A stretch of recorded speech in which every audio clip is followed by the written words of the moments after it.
Welcome to the Nevis Newscast for Monday, January 13th, 2020. I'm Fredicia Liebert. The NIA's Small Enterprise Development Unit, SIDU, will begin this week to accept applications from women as well as men younger than 35 years to access loans for small business development or expansion and the requisite training. Permanent Secretary in the Ministry of Finance, Colin Dorr, made the disclosure on December 30th, 2019, following a signing ceremony between the NIA and Taiwan International Cooperation and Development Fund, who has agreed to provide a loan of $5 million EC to facilitate the Nevis Small Enterprises Relending Project. We will start accepting application by January 15th. We may not be in a position to disperse because, of course, dispersing of the funds will depend on us having the mechanism in place and also having the access to financing. But even before we start disbursing, it's important that we have some business counseling with the potential applicant because they need to understand the requirements as a business person, understand the obligation for things like payment of taxes, and also understand the obligation to repay the funds. So all of this counseling process takes place first before the funds are disbursed. But we'll start accepting application January 15th at the office of SIDO, which is located upstairs, the credit union building. We are looking at an interest rate about 4% to unlend to you, the business persons, because we have to ensure that you are not overly burdened at the beginning with a debt servicing. And that's why we say we need you to take it seriously, because it is a loan, even if it is only 4%, we expect you to take it seriously and to honor your repayment of the loan when they become due. So far, the NIA has drawn down 50% of the total amount, and the machinery is being put in place for SIDU to begin accepting applications.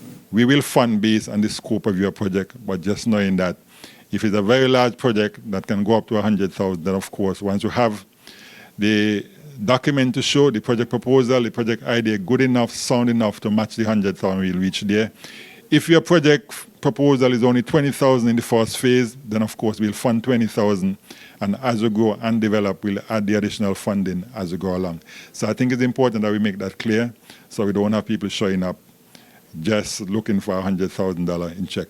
And again, you must come with a proper business idea and not just come accessing funding because funds are available, and it must go toward the business. One of the requirements which will be quite important in all of this, you must open a business bank account. The funding which we provide, in most cases, we make the payment directly to the providers of your startup goods and services. In very remote cases, will we actually make the check out to you.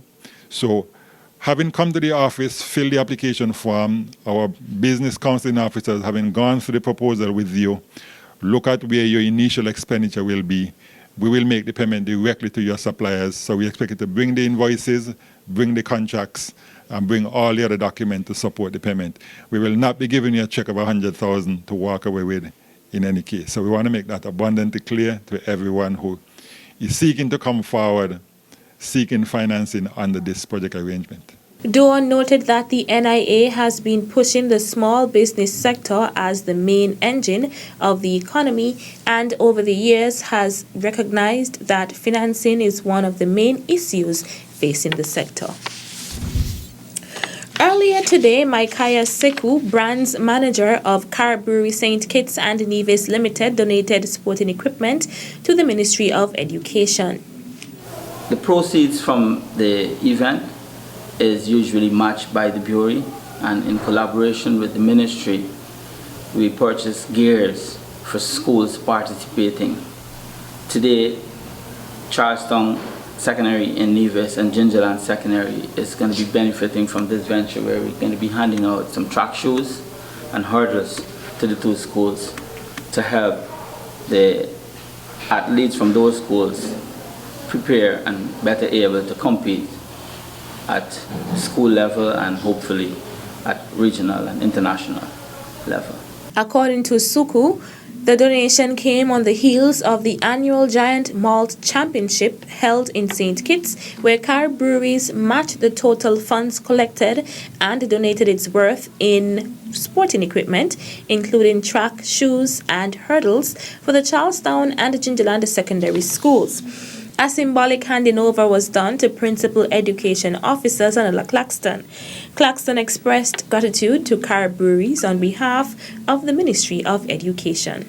It is always a pleasure to receive such profound and very valuable pieces of equipment and materials which can further develop our students. And so this morning, on behalf of the entire Ministry of Education, I want to say a heartfelt thank you to Carberry Breweries.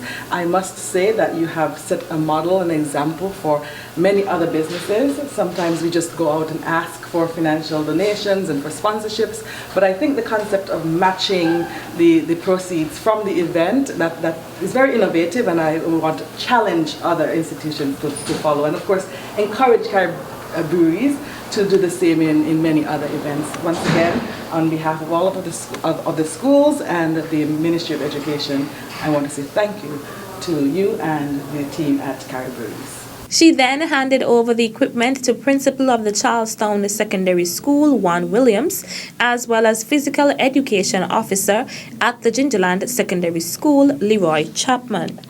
Director of Sports, Jamia Claxton, also expressed thanks to Carberry Brewery for their continued partnership. Permanent Secretary in the Ministry of Education, Kevin Barrett, was also present during the brief ceremony. Engaging and reassuring communities by improving our service will be the theme for the Royal St. Christopher and Nevis Police Force in 2020. That is according to Commissioner of Police Hilroy Brandy, who has called on law enforcement officers to redouble their efforts at crime prevention by establishing a respectable rapport with community members. The team encouraged us to consider our profession as a service. Earl Nightingale expressed it magnificently when he declared that our attitudes towards others determine their attitude towards us. Therefore, as police officers, we must ensure that we display empathy, compassion, and respect. We must ensure that we pay keen attention to the needs of our community. Commissioner Brandy noted that when community policing is effectively done, residents are more likely to have a favorable view of the police force, resulting in improved trust and members of the community providing more accurate and timely information on criminal activities. In order to accomplish these goals, we must continue to embrace the 4 E's of community policing, namely enforcement, engagement, education, and engineering. We will also continue to engage in the following activities. A, we must educate people about crime prevention using traditional and social media, as well as interacting with persons where they live. B, in addition to speaking with people, we must also involve in and become members of the community-based group. C, we speak about young people.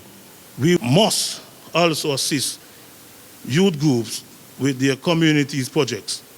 We must develop the Police Boys Club.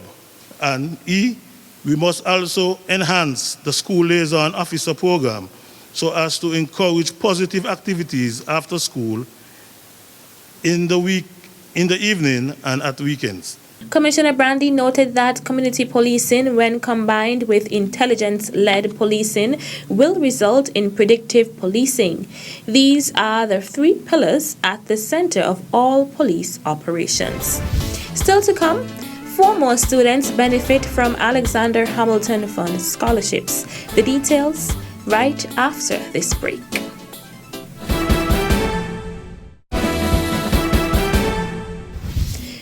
Welcome back. The Ministry of Human Resources in the Nevis Island Administration is informing that the European Union Erasmus Africa, Caribbean and Pacific 2020 Scholarship Program is now open. Both higher education institutions as well as individuals, including teachers, trainers, youth workers, and professionals, are encouraged to take part in the 4 elements of the program. The elements are the Erasmus Mundus Joint Master Degree, the International Credit Mobility Scheme, the capacity building projects in higher education and capacity building projects in youth. Persons who are interested should visit the official website of the European Union, ec.europa.eu. Deadlines are from February 5th to 20th, 2020. That's it for this edition of the Nevis Newscast. On behalf of all of us here at the Department of Information, I'm Freddie Silibert. Thank you for viewing.